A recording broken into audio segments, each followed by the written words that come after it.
இன்றே டவுன்லோட் செய்து உங்கள் ஃபேவரட் ஷோக்களை என்ஜாய் பண்ணுங்க. என்ன புவனேஸ்வரி அப்படி பாக்குற? என்ன அதிசயமா என்ன தேடி வந்திருக்கீங்க? அதுவும் சொல்லாம வந்திருக்கீங்க. வரோன்னு சொன்னா அப்பாயின்மெண்ட் தர மாட்டோம்னு நேர்ல வந்தீங்களா? நாங்க எதுக்கு வந்திருக்கோம்னு தெரியுமா புவனேஸ்வரி? எதுக்கு வந்திருப்பீங்க?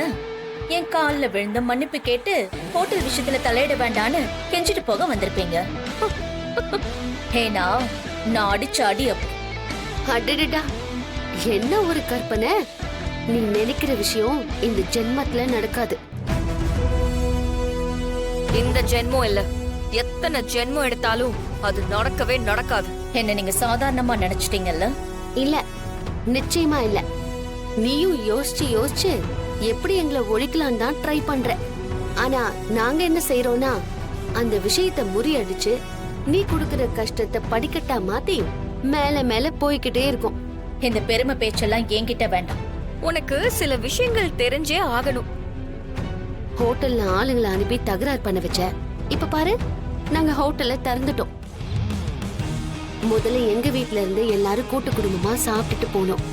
அத பார்த்துட்டு கொஞ்சம் கொஞ்சமா மத்த குடும்பமும் வர ஆரம்பிச்சிட்டாங்க. சமைச்சதெல்லாம் தீந்து போச்சு. நாளைக்கு வாங்கன்னு சொல்லி வந்தவங்க நிறைய பேரை கை கூப்பி அனுப்பி வச்சோம். புவனேஸ்வரி, இந்த வாரத்துல நல்ல வருமானம். உனக்கு கொடுக்க வேண்டிய பணத்தை எப்பவுமே பேங்க்ல தானே கட்டுவோம். இந்த தடவை நேர்லயே பார்த்து கொடுத்துட்டு போகலான்னு மேனேஜரே கூட்டிட்டு வந்திருக்கோம். மாயா, பணத்தை கொடு.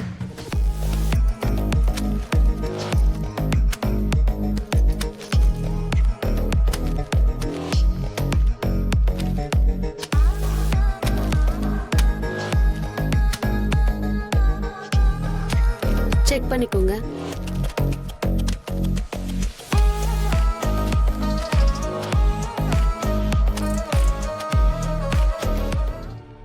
நாம 10 லட்சம் கொடுத்து வெளியூர் கேடிங்களை இங்க கூட்டிட்டு வந்து இவங்களை ஒழிக்கலான்னு பார்த்தா அவங்க 10 லட்சம் ரூபாயோட வந்து கெத்தா நிக்கிறாங்க.